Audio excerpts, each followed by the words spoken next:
Hello everyone, this is Sharpedo43 once again, bringing you all another Wi-Fi battle. And this battle is, as you can see, is still from Pokemon Sun and Moon. I know that we're now in Ultra Sun, Ultra Moon territory, but I still have a few battles in this versus recorder from Pokemon Sun and Moon that I actually want to still showcase, honestly, because, I mean, a lot of the battles that I save are typically memorable ones in my eyes anyway, so I figure why not show them. And since I'm a chronological person, I don't want to have to upload these later, so yeah. So for this battle, this is going to be an RU battle, and my opponent for this battle is going to be my good buddy TickleMeChad once again. Like, he and I are kind of getting along very, very well, so I hope me calling him a friend is not a problem to him, honestly.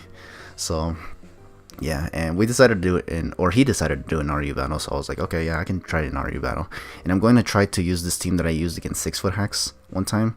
Like, I didn't feel it did too bad, so I figured I can definitely make it work against Chad, so yeah. And then we got this battle.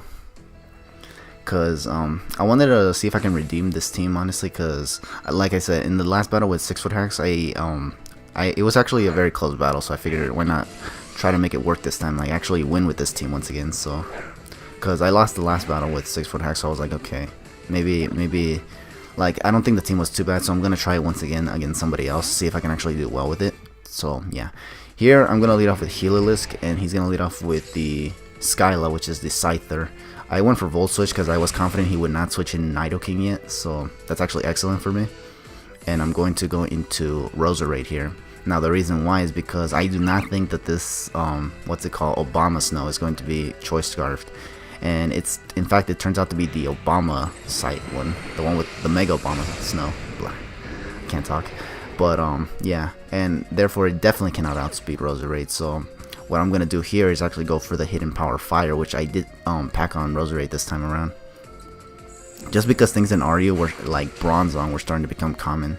So yeah, and as you can see, I do one-shot this thing with Hidden Power Fire because Obama Snow is actually 4 times weak to, what's it called, the Hidden Power Fire. Now Chad's going to go into Rule 34, which is the Gardevoir, and seeing how he switched this thing in tells me that he definitely is Choice Scarfed on this Gardevoir with Trace ability, which is not a bad move. Now we can see what ability my Roserade has, which is actually kind of scary because that's exactly, I don't usually try to disclose the abilities on my Pokemon, but Trace kind of discloses it regardless, honestly. So here I'm going to hard switch into Cofagrigus because it's literally the only thing that can take a Psy Shock, even Psychic, but Psy Shock was a lot more common on Gardevoir, so I figured, yeah, we're going to take this and see if he switches out, then it's definitely Choice Scarfed. This Hail is going to be annoying though, because I'm going to be taking residual damage and kind of negating my leftovers in the process. What I'm going to do here is go for Toxic Spikes, because like on the odd chance he brings this Nidoqueen, I can just get Toxic Spikes, force him to switch out, and then something on his team will take Toxic Spikes, with the exception of Scyther. But would he really want to send in Scyther against a potential Will-O-Wisp being Cofagrigus? Mine actually doesn't carry it for some reason. In fact, it's that same one that has Protect with Toxic Spikes, which is like, oh my goodness, why do I keep bringing this Cofagrigus, honestly? I think it's due to the fact that, I think it was due to the fact that this team didn't have any Hazard Setters, so I figured why not bring Cofagrigus to at least bring Toxic Spikes. But what I didn't realize was that Nidoqueen was actually really common in RU. Like, I think in the last battle with 6-foot hacks, I also had to deal with a Nidoqueen. Or Salazzle. Salazzle is also another one. And I faced that against Cypher Blocker, so I was like, okay. So yeah, poison types are very, very common, so I don't know why I even bring Toxic Spikes, honestly. Either way, here I go for Knockoff because he decides to stay in. The Hail does go away, thankfully, so now I don't have to worry about it. I knocked off this thing's Life Orb, which is good because now I reduced the power of this thing. He goes for Earth Power. I was like, whatever. I think here I go for another, yeah, for a Hex now, just to get some damage on this thing, because I think for me right now damage is what's important, and I didn't think Cofagrigus was going to stay around for too long anyways, just because this Cofagrigus is not even paint splitting. It's actually Protect with Toxic Spikes with Hex and, I forgot what the last move was, but it's not Will-O-Wisp, I think. Either way, I do lose Cofagrigus here, but that's fine, because I have Meloetta here. And what I'm going to do here is try to go for the Relic Song, just to be able to take this thing out. Well, actually, this was actually risky. I actually wanted, I didn't think it would take it out from where it was at right there. I just wanted to see if I can like take a hit. He instead switches out into the Skyla, which is like, oh. Now here my concern with this Scyther was actually that I would not be able to KO it with anything because I do not have return on this thing, and I was afraid of this Scyther being bulky with Eviolite, so I was like, okay, I gotta switch out because I do not want to lose this thing to an Aerial Ace. So I switch into Blastoise here, take a U-turn. Takes it very well because this is my defensive Blastoise, so now here I'm gonna force him to switch out, or he's gonna pivot basically, predicting my switch actually, and he's gonna get the Toxic Spikes off thanks to switching to Nidoqueen. And here I think I just try to go for a Scald. Yeah, I think that's what I try to go for. I go for Protect first just to see if there's anything else that he wants to do, and this is where I actually see that he stays in and goes for Earth Power, so I'm like, okay, so if he's gonna stay in, that means I'm just gonna go for Scald now then. And if he switches out, I think with the exception of Gardevoir, I think everything just can get burned and will not benefit it whatsoever. But he's actually gonna go for Toxic here, so I was like, oh, I did not see this actually. So I went for Scald right here. I was like, okay, if I can take this thing out, would be nice. I do take it out, so now what I'm gonna do now is see what he wants to send in now. I am now put on a timer though, so I can't just simply be here anymore and taking hits forever anyways. So yeah, now he's gonna go into, I think, the Skyla again, yeah, the Scyther. And here's where I actually misplayed really hard, and it was all just due to some misunderstanding from this Scyther actually, because look, he's gonna go for Swords Dance, so I was like, okay, that's standard on some Scythers, so I was like, okay, let's go for Toxic and put it on a timer because I don't think this thing can if I burn it with Scald and it's a bulky Scyther, I'll never be able to take it out honestly, so I figured put it on a timer instead.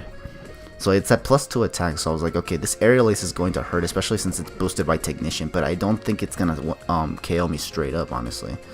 So then here he goes for the knockoff, and I was like, that did way too much damage that it even took out my defensive Blastoise, which is crazy.